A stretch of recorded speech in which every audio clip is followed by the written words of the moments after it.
Hi guys, Josh here from the Hampshire Business Show, which is taking place on Thursday the 14th of October next month at the Ageas Bowl Stadium in Southampton.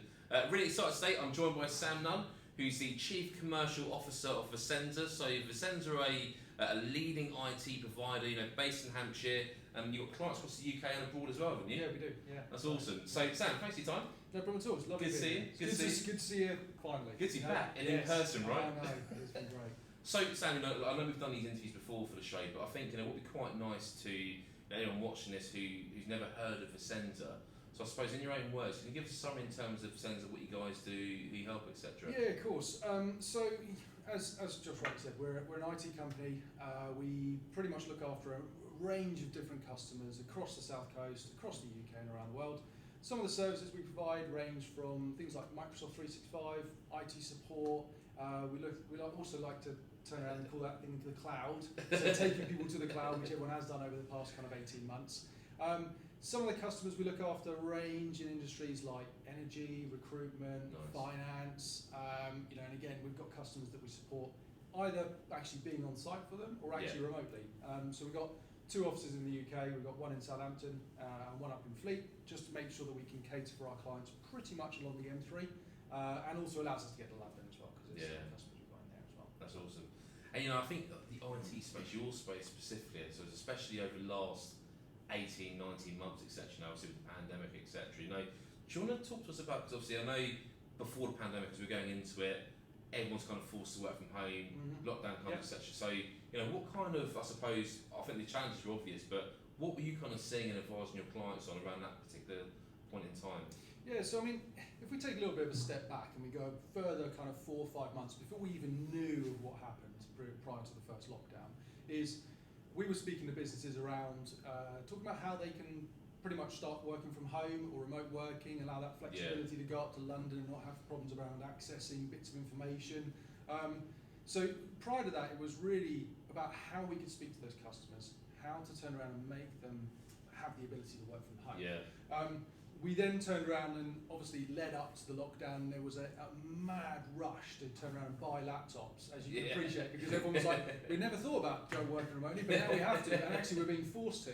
So there was a complete, and I'm sure a lot of other IT companies have been in the exact same place, where there was just a shortage in things like laptops leading up to the first lockdown, and actually post that, where actually some people were having to borrow laptops from friends or actually use their laptops that they've got at home. And we've seen that with things like schools and stuff like that, where there haven't been enough being handed out to children. So again, we've worked with a charity recently because a number of their carers didn't have laptops, and we donated a bunch of those to them, just to turn around and make sure that their education wasn't impacted. That's brilliant. And then during the 18 months, probably-ish, I'd say, so it's allowed us somewhat to kind of catch up with some projects and some of the customer requirements, because there was this mad rush for 2-3 months. So that was obviously a good situation for us, obviously, to kind of get up to speed with certain things. We also turned around and actually, from our perspective, we all work from home for a significant portion of time. But we're also an element of being key workers, because sometimes our customers do ask us to go to where their cloud lives, or the data center, so to speak, because sometimes a situation happens. So we have to be kind of asked to go and visit stuff and make sure that we're supporting them. Then obviously there was the kind of in and out of, we're out of lockdown, we're in back of lockdown. People were obviously struggling during that period about migrating to things like Microsoft 365.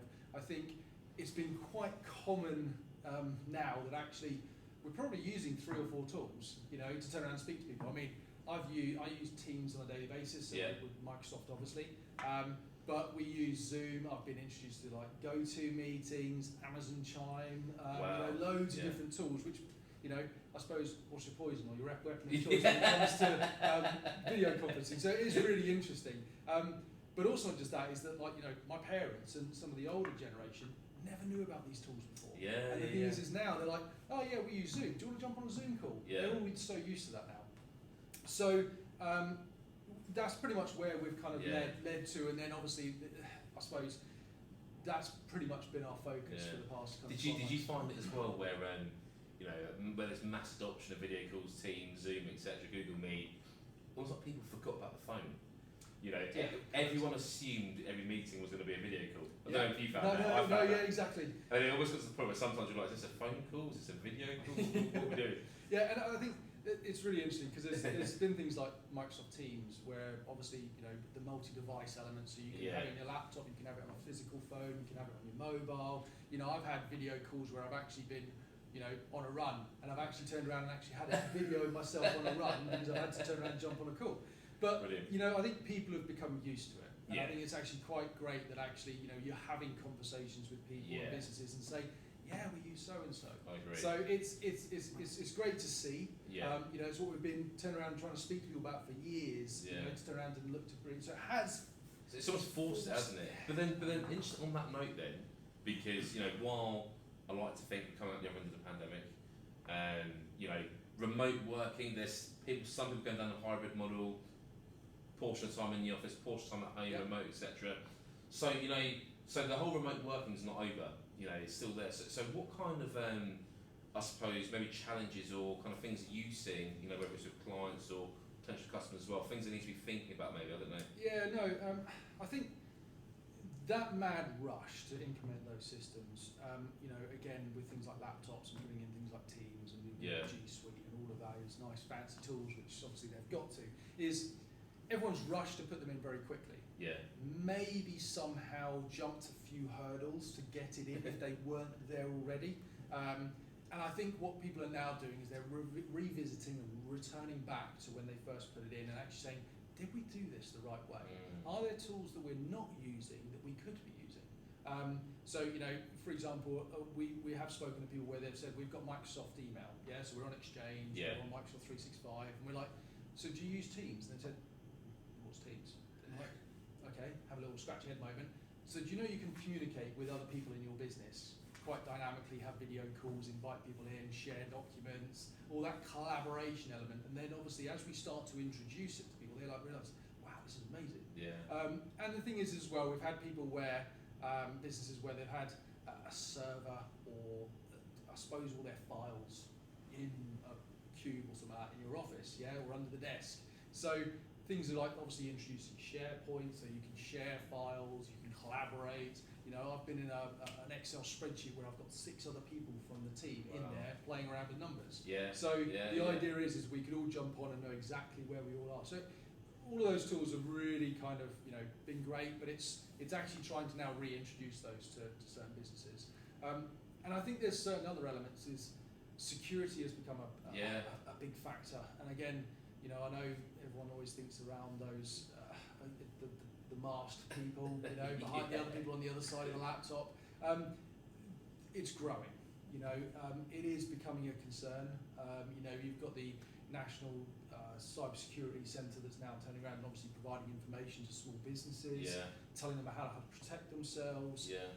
And I think that's where a lot of people put those tools in, and what they're doing is they're reverting back now to say, should we put multi-factor authentication? You know, if you get a text message on your phone, you know someone's trying to get access to it. It's just adding those little layers, So, you know, repealing the onion, so to speak, just to turn around and make sure that people can't get to where your systems are. Yeah, it's interesting you say that because I don't know if you experienced it as well, but in my view, like a lot of companies only sometimes consider things like security and good quality security when it's too late. You know, and it's almost like it's not until you get stung where it's like, because I've heard of some attacks where it's crippled a business because they're so reliant on their IT infrastructure to manage the day-to-day operations of a business, and all of a sudden all that gets taken away, and all of a sudden you realise actually the IT infrastructure was the heartbeat to the organisation, right? Correct.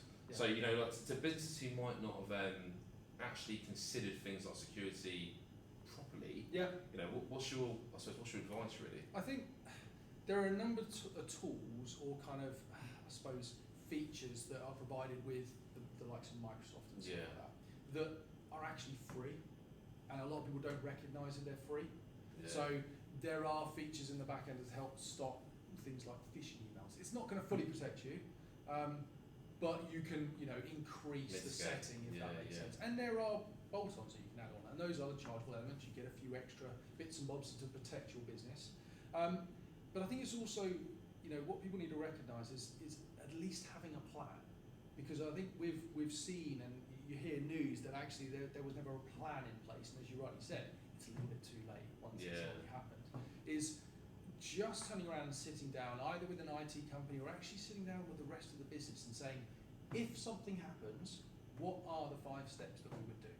Yeah. So, okay, go and pull the power out. Okay, that could be one, but technically they're already in there. But realistically, you need to have a process about how you would report that to the ICO. You need to turn around and say, who would you tell your customers, your suppliers? What would you do to turn around and just be able to rethink prior to anything happening? Even if you, and I think one of the main things is the ICO will say, what did you do to mitigate it? Or what did you do when you knew it was happening? They say, we didn't have a plan. So the idea is to think about a plan, because that will turn around and say to the ICO and your customers and suppliers, this is what we followed. It may not be the right or the most rigorous of processes, but we had something. And I think that's one of the main things that most businesses or all businesses should have. But also as well, I'm finding these days, almost customers and clients of organisations are expecting them to have these processes in place to almost safeguard their clients' information, their clients' data, right? Yeah, and I mean, I know that kind of over-egged word, GDPR and all that stuff, but it is something that we all need to recognise, especially when we've got more and more remote tools, we've got our laptops and stuff like that. I mean, there have been instances where laptops have been stolen from customers and you've left it on the train, and you've left it on the bus, or it happens. But the idea is having the ability to remotely wipe or lock out people from ever getting access to it. Because realistically, yes, a password does work, but there are a multitude of other things that you can have, like BitLocker, which encrypts the drive. So the idea is that if the laptop's turned off, we, for example, can actually, let's use an example, is that we have had customers where a laptop's been stolen. We've been able to turn around and work out exactly where it is, but we've also been able to pinpoint that laptop and say, remotely wipe it, get rid of all the user information on it, and just completely block it out and make that laptop just literally a very nice doorstop. So the thing is those are the tools where it's just making sure that your information is protected. Really important.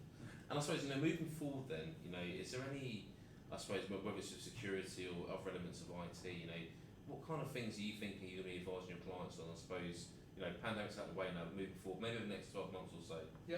I think that remote element is always going to play a part. I think we're seeing now that there's that. There was a blend about when we're all going to run back to the office. That's actually a lot of businesses have said, you know what, we've actually said to people, come in once a week, twice a week, and then the rest of the time work from home. And I think we've got a couple of customers up in London, some high-profile enterprises, and they've actually said we've had people that have moved away from London, and they've gone to Scotland and Wales and up north, and they said, how are they going to come back to the office? And they said, we just let them work remotely. They can do their job, so there's actually no need for them to be in the office. So that will play a part in it. There's things like Windows 11 is coming out, which is obviously a little bit more kind of further down the track. But it's also just making sure that certain systems like Microsoft, for example, are decommissioning certain servers and things like that you just need to be aware of, because the more often is that we're going into businesses and certain things are end of life or no longer supported. And it's like, well, okay, let's move you to a more collaboration-friendly environment. So, as I mentioned, SharePoint and things like that. It's relatively simple for us to do, and I think people think, God, that's going to be a real time consuming, it's going to cost a fortune. Actually, it doesn't. Really? And I think that's what the bugbear has been for a lot of businesses, thinking about how they can do that. I mean, the security piece as well. Everyone thinks security, it's going to be the big bucks.